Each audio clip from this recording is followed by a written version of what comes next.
They tell you to be kind, to be helpful, to stay agreeable, as if that alone will earn you loyalty, recognition, or peace. But no one tells you what happens when that kindness becomes your only identity. You start saying yes before you even think, staying quiet when your values are being insulted, smiling through frustration just to avoid conflict. And slowly, without even noticing, you begin to disappear. You're not being respected, you're being used. The more you give without boundaries, the more they expect, not because they're cruel, but because you've trained them to. That's the cost of being the so-called good guy. It's not goodness, it's self-erasure. But here's the shift. This isn't about becoming bitter or hard. It's about becoming rooted. Stoic masculinity teaches you to stop trading self-respect for comfort and to stop confusing approval with virtue. In this video, we'll explore why trying to be liked keeps you invisible, how emotional self-respect begins with saying no without guilt, and what it takes to build quiet confidence that doesn't beg to be noticed. You're not alone if you feel tired, overlooked, or misunderstood. Many strong men have felt the same. But this can be your turning point. So stay with me, because once you understand the cost of being agreeable, you'll never look at respect the same way again. And when you're ready, share your story below. You never know who needs to hear it. 1. Being liked is not the same as being respected. Everyone likes the guy who's easy to be around. The one who listens more than he speaks, who nods even when he disagrees, who smooths over tension with a quiet joke or a polite silence. He's the dependable one, the one who stays late without being asked, the one who shows up when others don't. But here's the painful truth. Liking doesn't equal respect. And if you're not careful, you'll trade one for the illusion of the other. You'll become the man who's always invited but never heard, the man who's appreciated in words but not in decisions. And that difference, subtle as it may seem, is the dividing line between presence and utility, between being a person and being a placeholder. Respect is weight. It's what makes people think twice before they interrupt you, before they take your time, before they make choices that affect your life without asking. And you don't earn that kind of weight by being agreeable. You earn it by being anchored in your values, in your time, in your voice. When you're constantly bending to be liked, you're teaching the world that your shape is negotiable. And people don't respect what's always shifting. They respect what holds. You might be the favorite in the office, the friend everyone calls to vent, the one they describe as so nice and always there. But when it comes time for something real, leadership, truth, confrontation, change, they often turn to someone else.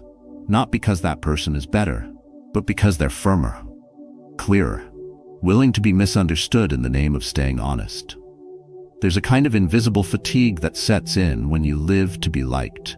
It creeps in during those moments when you agree to things that drain you, when you smile in rooms that shrink your spirit, when you walk away from conversations wondering why your voice never made it to the surface. And you carry that fatigue like it's just part of being a good person. But that's not goodness. That's quiet erasure. It's self-abandonment dressed as politeness. And over time, it teaches people and yourself that your needs are optional, that your time is negotiable, that your presence is assumed, not appreciated. In a Stoic framework, this is the kind of life that leads to internal conflict. Because the Stoic doesn't chase applause. He doesn't yield just to keep things comfortable. He doesn't sacrifice his clarity to win approval. Instead, he stands, not stubbornly, not arrogantly, but unshakably. A Stoic understands that being respected means living in alignment with your principles, even when that alignment costs you ease, warmth, or popularity. Marcus Aurelius never ruled by being liked. He ruled by being rooted in what was just, in what was necessary, in what was reasonable. And he didn't explain himself at every turn. He acted in accordance with his values, and let that be enough. That's the shift this idea demands. It's not about becoming cold or distant. It's about choosing presence over performance. It's about deciding that you'd rather be trusted than liked, that you'd rather be remembered for your clarity than your compliance. In practice, this means you stop speaking just to soothe. You stop saying yes when your soul says no. You stop showing up as the easy one and start showing up as the honest one. It means allowing some discomfort, letting others deal with your no, without softening it with guilt or apology. Because the more you soften your edges to fit the room, the less the room ever has to meet you where you truly are. Respect grows in the spaces where you draw lines, where you let silence hold instead of rushing in to rescue awkwardness, where you share your opinion, not to dominate, but to contribute something grounded, where your kindness isn't about compliance, but about choice. You're not good because you're always available. You're good because you know when to give and when to protect what you've built. And what you've built is valuable. Your energy, your clarity, your sense of direction. These things should not be on the table every time someone wants something from you. And yes, stepping into this mindset will shake things up. People who relied on your silence will feel challenged by your voice. People who praised your flexibility may resent your firmness. That's natural. That's part of the recalibration. Because people don't just have to get used to what you're becoming. They have to unlearn what they assumed you'd always be. But let that discomfort unfold. Don't rescue them from it. Because the man who's always rescuing others from discomfort usually has none of his own space left to stand in. Being liked is easy. Say yes enough, and most people will keep you around. But being respected, that's earned, quietly, consistently. Not through volume, but through clarity. Through the courage to say less, but mean every word. Through the ability to remain still when pressured and firm when challenged. Through the wisdom to know that if being liked means disappearing, it's not worth it. Respect may not come with applause, but it comes with gravity. And when you carry yourself with gravity, the world shifts. Not because you demand it to, but because it can't help but respond to a man who finally stopped asking for permission to exist. 2. People don't respect what you don't protect. People will always test the edges of what you allow. Not because they're cruel, but because that's what people do. They respond to boundaries, or the lack of them. When you don't draw the line, they assume there isn't one. And once that pattern is set, you're not just giving them permission, you're training them. If you stay late every time without complaint, they stop seeing it as an effort and start seeing it as expected. If you let someone speak over you again and again, they stop realizing you have something to say. If you don't protect your peace, your time, or your energy, don't be shocked when no one else does either. Respect doesn't start with them. It starts with you. This is where many good men get stuck. You don't want to seem difficult. You don't want to be the guy who always says no. So you make small compromises thinking you're being flexible. But the truth is, every time you tolerate something that bothers you, lateness, dismissiveness, emotional dumping, crossed boundaries, you teach the world that this is acceptable. Not once, but every time. And eventually, what was once an exception becomes the rule. You're left carrying the weight of interactions that feel one-sided, conversations that drain you, responsibilities you never agreed to but somehow became yours. The resentment builds, quietly, privately, until one day, you realize people don't take you seriously, not because they're unkind, but because you never gave them a reason to. There's a hard truth here. Being liked often means being available. Being respected means being selective. The difference lies in what you're willing to protect. If your time is always open, it holds no value. If your boundaries are always negotiable, they lose meaning. People respect what has consequences, and you can't be a man of consequence if you allow yourself to be used, delayed, ignored, or overwritten without response. You don't need to react loudly, but you do need to hold firm. The Stoic man doesn't yell, he doesn't chase validation, he simply stands, not to resist others, but to remain true to himself. There was a time when I allowed a client to delay payment after payment because I didn't want to disrupt the relationship. I thought being patient showed strength. I thought it proved my integrity. But all it proved was that I lacked a line. They liked me, yes, polite, accommodating, a pleasure to work with. But when deadlines mattered, when the money was on the table, they respected the man who came after me, the one who said no, the one who didn't over-explain, the one who didn't smile through missed invoices. That man wasn't more skilled. He was simply more defined. And that definition is what drew respect. In your own life, look at where things feel heavy. Where do you feel invisible? Where do you feel taken for granted? In most cases, the pain doesn't come from one event. It comes from patterns. Patterns you participated in by staying silent, staying nice, staying agreeable when what was needed was firmness. It doesn't make you weak. It makes you unaware of the signal your silence sends. And once you see that, you can't unsee it. You begin to understand that your peace is not owed to anyone else. Your energy is not a gift to be handed out endlessly. That your time, your focus, your attention, these are sacred. And if you don't treat them that way, no one else will. Stoicism calls for alignment with nature and reason. It doesn't ask you to fight every battle. It asks you to act with clarity, to choose what to respond to set boundaries not from ego, but from wisdom. If something costs you your peace every time, it's not noble to endure it. It's reckless. Self-sacrifice without discernment isn't a virtue. It's self-neglect. And no one respects the man who neglects himself in order to be accepted. Because once acceptance becomes your goal, you'll never draw a line strong enough to protect what truly matters. This shift doesn't mean cutting people off. It means being clear about what you'll no longer participate in. It means letting someone know, without anger, that your time matters, that your silence has purpose, that your kindness has limits. Some people will adjust, some will resist. That's not your responsibility. Your only task is to stop betraying yourself to keep others comfortable. Because when you do, you no longer live by your own standard, you live by their expectations. The man who commands respect doesn't need to demand it. He becomes it through his consistency, his clarity, and his presence. He doesn't get pulled into every mess. He doesn't explain every decision. He moves with intention. He listens without absorbing. And when something violates his standard, he responds with simplicity. A no, a boundary, a pause, a decision. Not everything deserves access to your energy. Not everyone deserves a seat at your table. And if you don't make that clear, they'll assume they belong. Until you burn out and blame them.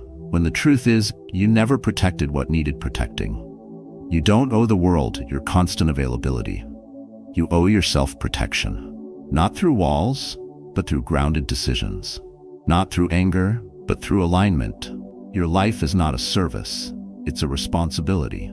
And when you start treating it that way, you stop waiting for others to respect you, because you already do. 3. The good guy syndrome is rooted in fear, not strength. It doesn't always start with weakness. Sometimes it starts with pride. You want to be dependable. You want to be the calm one, the steady one, the man who never makes waves. So you nod even when you disagree. You forgive before apologies come. You carry more than your share, not because anyone asked you to, but because being the good guy has become your identity. But if you look closer, under all that politeness and patience, you'll find something else driving your behavior. Fear, not virtue. No clarity. Fear. Fear of conflict.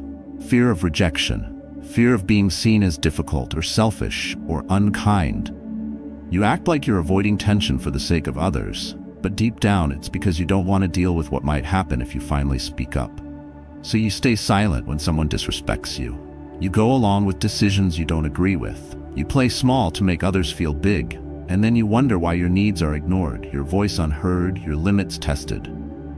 It's because the image you've worked so hard to maintain, the good guy, is rooted in avoidance, not alignment. I saw this play out in my own life more than once. There was a friendship that should have ended years earlier. It was draining, one-sided, and built entirely on guilt and obligation. But I stayed. Not because I believed in the connection, but because I was afraid of what ending it might look like. The discomfort, the judgment, the story they might tell about me afterward. I convinced myself I was being mature, loyal, and patient. The truth, I was being passive. Afraid. Waiting for someone else to draw the line I should have drawn years ago. When I finally stepped away, it wasn't explosive, it was quiet. And afterward I realized something important. The peace I was trying to protect had never existed in the first place. That's how the good guy syndrome works. It rewards you with surface-level harmony, but robs you of real connection. Because you're not showing up honestly. You're showing up filtered, edited down to whatever version seems easiest to digest. But authenticity is never soft around the edges. It takes courage to show who you are and what you need. Stoicism isn't about detachment or suppression. It's about discipline, inner order, and alignment with truth. And truth requires confrontation, not always with others, but with yourself. Marcus Aurelius didn't write, "Be nice and avoid upsetting people." He wrote, "If it's not right, don't do it. If it's not true, don't say it." That isn't passive. That's active clarity. That's integrity under pressure. Being kind is good. Being respectful is essential. But being so agreeable that you lose yourself isn't virtuous. It's self-erasure. And no one respects a man who constantly erases himself to stay liked. People respect those who are consistent with their principles, not those who disappear behind politeness. I grew up admiring my father's calm. He never raised his voice, never got into arguments, never told anyone no. I thought that made him strong. Later, I saw what it cost him. He was exhausted, overlooked, and quietly resentful. He was praised for being easy to work with by people who took advantage of that ease. He avoided confrontation not because he was grounded, but because he feared what would happen if he ever let his frustration show. His silence wasn't peace, it was pressure with no release. And by the time he realized it, his sense of self had been chipped away piece by piece. When you live to avoid discomfort, you start folding before anyone even presses. You anticipate needs that aren't yours to carry. You apologize before anyone takes offense. You offer more than is asked, hoping that generosity will shield you from conflict. But that's not a strength. That's fear wrapped in politeness. That's emotional control handed over in the name of being perceived as good. And the problem is, it works. For a while, you get approval, you get applause, but you don't get respect. Because respect is only given to men who carry edges. And edges don't come from fear, they come from self-respect. The Stoic path is not about becoming distant, it's about becoming real. It's about speaking truth without drama, saying no without guilt, and leaving spaces where your integrity is at risk. It's about learning that fear, especially fear of not being liked, is the enemy of peace, not the path to it. You can't claim peace when you're constantly sacrificing your truth to keep others calm. That isn't peace. It's quiet desperation. So you need to ask yourself, are you kind or are you afraid? Are you calm or are you numb? Are you being patient or are you avoiding? The answers to those questions determine whether your identity is grounded in strength or built on the sand of others' approval. And when you answer honestly, even if it hurts, you start to reclaim something powerful. Your will, your prohairesis as the Stoics called it, your inner authority. That part of you that decides, not based on fear, but on values. Real strength doesn't avoid the hard moments. It walks into them with quiet conviction. And sometimes the strongest thing you can do is say, this no longer works for me. Without anger, without apology, just presence. Because a man who's done pleasing knows he doesn't need to be understood. He needs to be true. And the more true you become, the less permission you'll seek, and the more respect you'll command. Not through force, but through quiet, unshakable clarity. 4. Nice men finish last because they never say no. There's a quiet kind of suffering that comes from always saying yes. It wears a smile, it shows up early, it stays late, it makes things easier for everyone except the one living it. On the surface, it looks like generosity, dependability, and kindness. But underneath, it's exhaustion. Not from doing too much, but from never knowing when or how to say no. And the truth is, if you never draw a line, people will treat you like you don't have one. They won't ask if you're okay. They'll assume you are. You've trained them to. You've said yes to the extra work, the favor, the last-minute change of plans, the emotional labor. Not because you had the energy, but because you didn't want to disappoint. Because you didn't want to be misunderstood. Because being seen as nice felt safer than being seen as assertive. But here's the cost. The more you say yes to what depletes you, the more invisible you become. Not out of malice, but out of familiarity. You become the man they rely on, not the man they respect. And that's the catch. Saying yes makes you agreeable, but it doesn't make you valuable. It makes you available, and often forgettable. Because without boundaries, your kindness becomes currency that others spend for free. It's not that they're using you, it's that you've never made the cost visible. You've never let your no shape your yes. And without contrast, even your generosity becomes expected, routine, taken for granted. That's not virtue, that's surrender. I've watched good men burn out not from weakness, but from the belief that saying no is a failure of character. That turning down a request makes them selfish, declining an invitation makes them rude. So they keep giving, and the world keeps asking, until one day something small, a text, a tone, a request, breaks them. Not because it was too much, but because it was one too many. And when they finally say enough, the world doesn't understand, because it never saw the buildup, only the breakdown. Stoic philosophy doesn't reward this kind of erosion. It doesn't praise the man who dissolves into everyone else's comfort. It respects the man who holds his shape, who acts with intention, who knows that saying no is not rejection, it's direction. Marcus Aurelius didn't govern by pleasing the crowd. He governed by principle. Epictetus didn't teach us to yield endlessly. He taught us to choose wisely. And choosing wisely means knowing what to decline, not just what to accept. You don't need to become harsh. You don't need to withdraw. But you do need to become selective, because your time is limited. Your energy is finite. Your focus is sacred. Every yes costs something. And if you don't know what it's costing, you'll wake up one day bankrupt, emotionally, mentally, spiritually. Not because life is cruel, but because you never learned how to keep what's yours. The man who finishes last isn't the one who lacked skill. It's the one who lacked limits. The one who confused service with self-worth.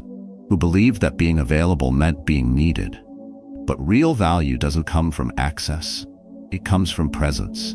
And presence requires protection. If you don't protect your space, your mind, your peace, you'll give it away in pieces, one quiet yes at a time. Think about the last time you said yes when everything in you wanted to say no.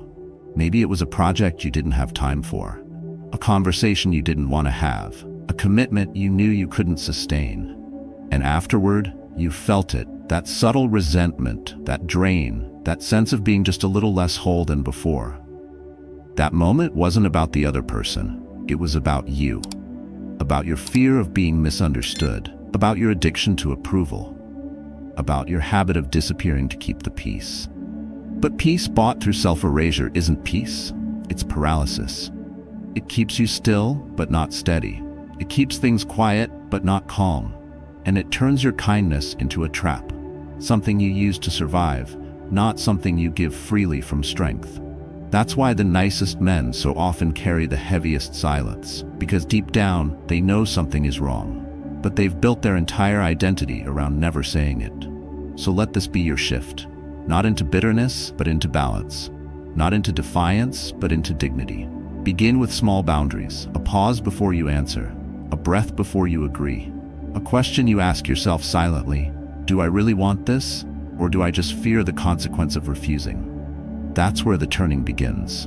That's where your no becomes a shield, not a sword. A way to honor your time, not punish theirs. A way to step forward, not pull away. Because in the end, saying no isn't about others. It's about you. It's about choosing clarity over confusion, depth over approval, alignment over acceptance. The man who says no when it matters isn't cruel. He's awake. He's present. He's living by design, not by default. And that kind of man doesn't finish last. He just finishes differently. Quieter, calmer, and far more respected. 5. Self-sacrifice without limits leads to silent resentment. It always starts with good intentions. You step in when others fall short. You help without being asked. You give because you care, not because you expect something in return. But quietly, slowly, something changes. The appreciation fades. The effort becomes expected. And the more you give, the less anyone seems to notice you're giving at all. It's not the act of sacrifice that breaks you. It's the silence that follows it. The lack of acknowledgement. The assumption that you'll always say yes. That you'll carry what isn't yours because you always have. Resentment doesn't show up overnight. It builds in layers.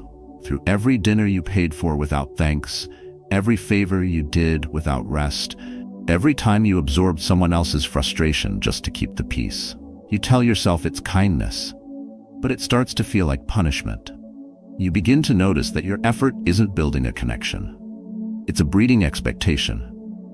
And the more reliable you are, the more invisible you become. That's when resentment takes root.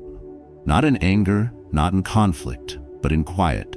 A silence filled with all the things you never said, all the needs you never voiced, all the exhaustion you swallowed because you thought being selfless made you strong. There was a man I knew, a high school teacher, beloved by students and overburdened by the system.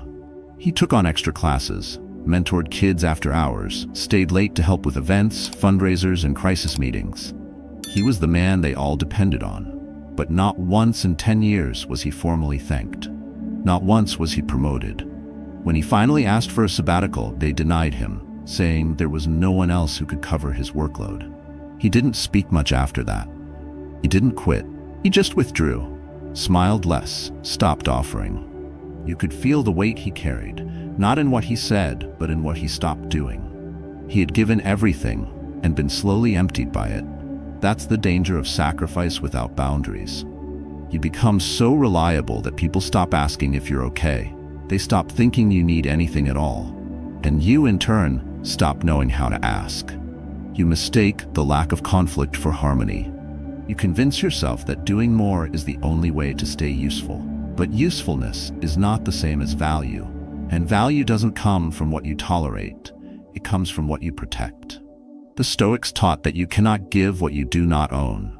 If you give your time, your peace, your energy without limit, you're not offering service, you're bleeding identity. Service becomes submission when it lacks clarity, and submission without purpose always ends in resentment. Marcus Aurelius ruled an empire, but he never lost sight of his center. He gave what was necessary, but he never gave himself away. His journals are filled with reminders to act with reason, to stay aligned with nature, to choose purpose over approval. Because once you begin serving without purpose, you start vanishing without notice. Ask yourself this: how much of your giving is done from fullness, and how much from fear? Fear of not being needed, fear of being replaced, fear that if you stop overextending, you'll lose the place you've carved for yourself in people's lives. But any space you have to buy with burnout is not a space worth staying in. True connection doesn't come from being everything to everyone. It comes from being fully yourself, clear, rooted, and honest about what you can and cannot give. When you keep showing up without being supported, you create a cycle where your silence becomes complicity. People assume you're fine because you've never told them otherwise. And when the day comes that you finally set a boundary, when you finally say, "I can't, not this time, I'm tired," it catches them off guard. Not because you're wrong, but because they've never seen you do it before. You're breaking a pattern, and that disruption feels selfish to them. Even if it's the first act of self-respect you've taken in years. But don't let their discomfort pull you back into your old pattern. Let it be a reminder of how far out of alignment you had drifted. Resentment is a signal. It means something is off. It means you've been giving from a place that no longer nourishes you. And if you ignore that signal long enough, it will eat you from the inside out. Not in explosions, but in small, daily withdrawals. From your relationships, your joy, your voice. The quiet bitterness of the self-sacrificing man isn't caused by a lack of love. It's caused by a lack of clarity. You don't need to stop giving. You need to start choosing. You need to give with awareness, not obligation. With intention, not guilt. And that begins by checking in with yourself more often than you check in with others. What do I want? What's sustainable for me? What am I allowing out of fear rather than truth? Clarity is the antidote to resentment, not confrontation, not emotional outbursts, just calm, clear boundaries. A simple, "not today" can save you months of silent frustration. A pause before you volunteer can protect your energy from depletion. A private moment of honesty with yourself can realign years of misdirection. Your kindness is not the problem. Your silence is. Your giving is not the danger. Your lack of limits is. If people keep taking without noticing, it's because you taught them they could. But you can unteach it. Not with anger, but with stillness. Not with distance, but with definition. The moment you begin choosing what you give, the resentment begins to dissolve. And in its place grows something much stronger. Dignity. And that's a presence the world can feel, even when you say nothing at all. 6. If you're always agreeable, you become replaceable. There's a quiet danger in being too agreeable. It doesn't feel like a problem at first. You're helpful, cooperative, you never challenge. You avoid tension, keep things running smoothly, and make yourself available. You think you're being a team player, a steady presence, the kind of person people can count on. And for a while they do count on you, not for your vision, not for your clarity, but for your compliance. Until one day, they don't. Because when someone who always agrees stops standing out, they start to blend in. And when you blend in long enough, you disappear. People don't notice you because you don't ask to be noticed. You don't draw lines. You don't create edges. You mold yourself around everyone else's expectations, hoping that comfort will lead to connection, that flexibility will earn you favor. But a connection without contrast is fragile. An agreement without opinion is hollow. When your presence never challenges, never corrects, never stands for something distinct, it becomes interchangeable. And anything interchangeable is by definition replaceable. Respect requires contrast. It grows in the presence of boundaries, in the clarity of someone who doesn't flinch just to be accepted. Stoic strength isn't about resistance for the sake of resistance. It's about firmness. The kind that doesn't need to be loud because it's built on something deeper than approval. A man who is always agreeable is not necessarily kind. He may be afraid to offend, afraid to be misunderstood, afraid to risk discomfort. But that fear, when worn too long, turns into habit. And that habit will silently reshape your identity until you no longer recognize who you are without someone else's expectation guiding your behavior. The world doesn't reward those who blend. It remembers those who define. And definition comes from choice, not constant approval. When you say yes to everything, you dilute your presence. You erase the value of your time. Your agreement becomes expected, not earned. And when people expect your agreement, they stop considering your perspective. You're not consulted, you're assumed. And once you become a man of assumptions, you no longer hold weight in the room. You just fills the pace. Presence is not about being everywhere. It's about being felt when you choose to be. That's what Stoicism trains you to build. A self rooted in clarity, in will, in the ability to say, "This is who I am," without wrapping it in apology. If you never push back, how will people know where you begin? If you never speak your truth, how will they know your mind is even present? If you never say, "I see this differently," how will they ever learn to meet you rather than manage you? In work, in relationships, in friendship, this principle is the same. You don't earn irreplaceability by doing more than everyone else. You earn it by standing for something no one else is willing to. Not stubbornness, not ego, just the truth. Yours. You have to be willing to be misunderstood for the right reasons rather than praised for the wrong ones. Because when the moment comes to make decisions, to face a challenge, to lead with conviction, they won't turn to the one who always said yes. They'll look for the one who spoke with weight, who held ground, who made choices, not compromises. That kind of presence doesn't require dominance. It requires stillness. A quiet kind of authority that doesn't beg to be acknowledged but can't be ignored. You gain that authority not by pleasing everyone, but by disappointing the right people, the ones who only liked you when you were easy. Let them flinch, let them push back, let them leave. If your identity depends on never disrupting anyone else's comfort, it was never an identity. It was a role. And roles are easily recast. You're not here to be the background character in someone else's narrative. You're here to take full responsibility for your own. That begins with drawing contrast, by showing that your time isn't open to everyone, that your voice has direction, that your actions aren't just reactions to what others want from you. You weren't born to be the agreeable one. You were trained to be, through 1,000 small moments where conflict felt unsafe, through social cues that rewarded silence, through relationships that praised you for being low maintenance, when what they really meant was easy to overlook. But you can unlearn that, with clarity, with a pause, with the courage to speak in a tone you've silenced for years, not to argue, not to disrupt, but to reveal that there's a mind behind the kindness, a standard behind the calm, a fire behind the stillness. Let that show, even if it's awkward at first, even if you fumble, even if people don't recognize you when you begin, because maybe they weren't seeing you to begin with. They were seeing a version of you that made their lives easier. And now, they'll have to meet the real you. One who doesn't fold to fit. One who doesn't smile through dismissal. One who doesn't exchange himself for access. That man doesn't need to announce his worth. He lives it. He walks into the room differently, not to take space, but to own it. And in a world full of replaceable politeness, that kind of presence becomes unforgettable. 7. The world rewards clarity, not compliance. In a world overwhelmed by noise, compliance fades into the background. It doesn't stand out. It doesn't get remembered. It gets passed over. Because being agreeable is not the same as being anchored, and people can feel the difference.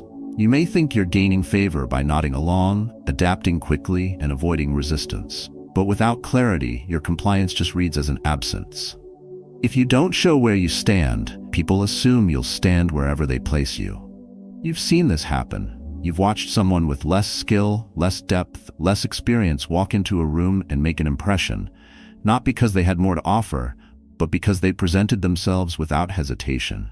They spoke simply, clearly, and directly. They didn't beg. They didn't over-explain. They stated their boundaries and worth, and the room adjusted. Meanwhile, you thoughtful, prepared, and capable remained quiet, not out of ignorance, but out of caution, out of habit, out of a lifetime of trying not to take up too much space. And when it was time to choose, they didn't choose you. Not because you weren't good enough, but because you weren't clear enough. That's the cost of compliance. You're seen but not felt, liked but not valued, present but not impactful.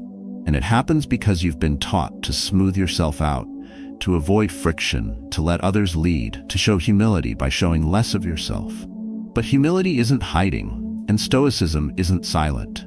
It's stillness, yes, but stillness with weight, with shape, with a presence that says, without raising its voice, I know who I am, and I know what I will and will not accept. The Stoic doesn't speak to please, he speaks with purpose. And when that purpose is clear, people listen, even if they don't like it. That's what clarity earns you. It doesn't make you the most popular. It makes it impossible to ignore, because clarity cuts through confusion. It stops the cycle of being overlooked, second-guessed, or bypassed. It sets a tone. And the man who can set a tone doesn't chase recognition. He shapes it. You don't need to talk anymore. You need to speak with weight. That means less softening, fewer disclaimers, fewer qualifying statements that shrink your truth before you even express it. It means saying no when you mean no, and not dressing it up in apology. It means expressing what you believe, even when it won't be met with applause. Because your job is not to be palatable, it's to be grounded. And grounded people don't disappear when challenged. They hold their line, not for ego, for alignment. If you're always agreeable, the world assumes you have no position. If you're always flexible, they assume you have no form. And when decisions are made, people don't choose those without form. They choose those with shape. Those who can be relied on to bring definition, to bring clarity, to bring structure to chaos. And that structure only comes from someone who has first defined themselves.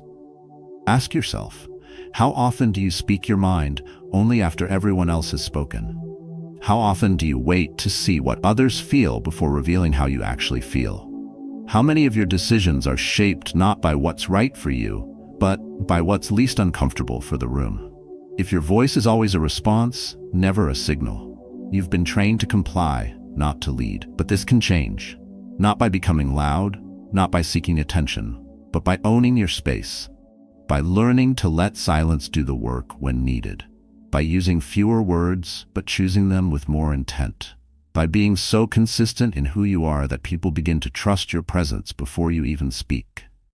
This isn't about performance, it's about precision. Clarity is built through repetition, through the daily choice to say what matters, through the discipline of not softening your truths for easier digestion, through the courage to let others misunderstand you if that's the cost of staying in alignment. And alignment always costs something: comfort, approval, ease. But what it gives you is worth far more. Dignity, focus, a sense of quiet confidence that doesn't need to be validated to exist. Stoic masculinity doesn't chase influence, it builds the foundation. It doesn't mold itself to be accepted. It refines itself to be unshakable. And when the storms come, because they will, the compliant man gets moved. The clear man remains. Because he was never there to be liked. He was there to be true. You've spent years making yourself agreeable, and it's gotten you access, but not presence. Inclusion, but not influence. It's time to shift. To begin replacing politeness with purpose. To speak when silence costs you clarity. To act when inaction is just a form of quiet self-betrayal. Let your boundaries speak louder than your willingness. Let your decisions reflect your values, not just your habits. You don't need to explain yourself to be understood. You need to be clear enough to be seen. And once you are, the world will have no choice but to meet you where you stand, or step aside. Either way, you'll know you stood for something real, something you didn't compromise to survive, something they can never replace. 8. Your voice matters more than your approval rating. When your whole life is built on being accepted, silence becomes your shield.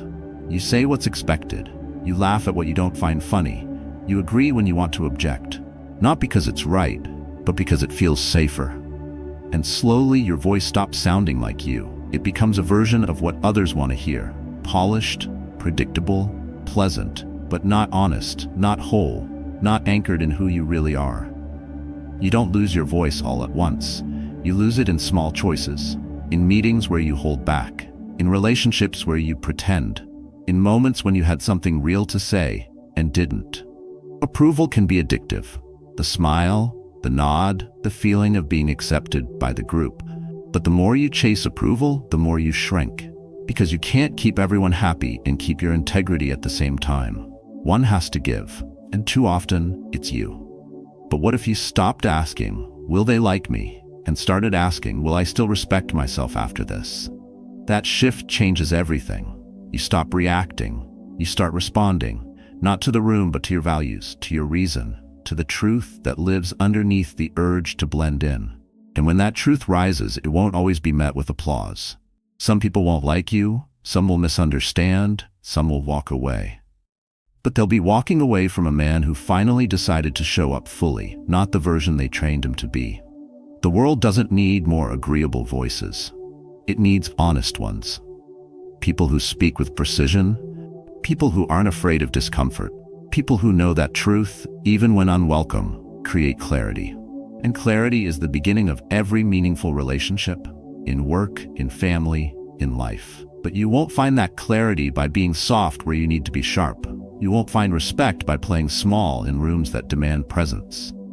Stoicism never promised comfort. It promised alignment. Living according to nature, according to reason, according to what's right, not what's popular. And there's nothing natural about twisting yourself for the sake of approval. You were not made to echo others. You were made to express something real, something lived, something earned. But you can't express it if your first instinct is to filter, to soften, to dilute your thoughts so they don't disturb the peace. Sometimes your voice is the disturbance that needs to happen, not to create chaos, but to restore balance. Because when everyone nods and no one speaks up, nothing shifts. The silent tension builds, the resentment festers, and under the surface, everyone feels what no one is willing to say, until one person finally does, and the room exhales. That person isn't always liked, but they are felt, and feeling, not favor, is what leaves a mark. Your voice was never meant to be background noise. It was meant to carry weight. But weight requires courage. It requires letting go of the need to be constantly understood, letting go of the fear that you'll offend someone by telling the truth, letting go of the habit of smoothing over your convictions just to stay agreeable. Approval fades. Respect remains. And the people who matter most won't need you to shrink, they'll need you to stand. Ask yourself, when was the last time you said exactly what you meant, with no filter, no self-edit, no apology, not with aggression, but with calm, steady truth? That moment, however rare, is where your power lives. You don't have to shout, you just have to mean it. People listen differently when a man speaks with presence, when he speaks from values, not from fear, from alignment, not from performance. And no, not everyone will like it. That's not the goal, because being liked is often about staying harmless. Being respected is about becoming clear. When you make your approval rating more important than your authenticity, you become replaceable. Because what they like isn't you. It's the version of you that never disagrees. The version that never sets a standard. The version that bends quietly and disappears politely. But when you let go of that need, when you realize your voice matters more than their approval, something shifts. You become harder to ignore. Not because you're loud, but because you're true. And in a world filled with noise, truth is rare. People may not always agree with it, but they remember it. They adjust around it. They respect it. Because even if they don't like what you said, they know exactly who said it. That's what Stoic strength looks like. Not domination, not performance, but clarity that doesn't ask for permission. A presence that doesn't chase approval because it already stands in truth. And the man who lives this way doesn't seek to be validated. He seeks to be aligned. And that alignment creates a ripple far stronger than any applause. Your voice matters, not because it's perfect, but because it's real. Because it comes from the part of you that refuses to perform. The part that's done disappearing, the part that finally understands, being liked is temporary. But living in truth, even when it costs you comfort, will outlast all of it. Let them misunderstand you. Let them feel uncomfortable. But never again let your voice die inside your throat. Speak, stand, exist. Fully. True strength isn't found in being agreeable. It's found in being aligned. Every time you say yes when you mean no, every time you silence yourself to keep the peace, you lose a piece of your presence. But today, you've been reminded that your clarity holds more weight than compliance. Your voice matters, not because it pleases everyone, but because it reveals your truth. And truth, spoken calmly and consistently, is what separates a man who is tolerated from one who is respected. As you leave this video, take these teachings as more than ideas. Take them as daily practice. Start small. Say no once where you used to fold. Speak once where you used to stay silent. Not for conflict, but for self-respect. Because self-respect is not given. It is built, one honest word, one firm choice, one clear boundary at a time. This is the heart of Stoic practice. Strength without aggression, presence without performance, dignity without noise. If this message spoke to you, I invite you to share your story in the comments below. You may be surprised how many others are quietly walking the same path, and how powerful it is when one voice stands firm.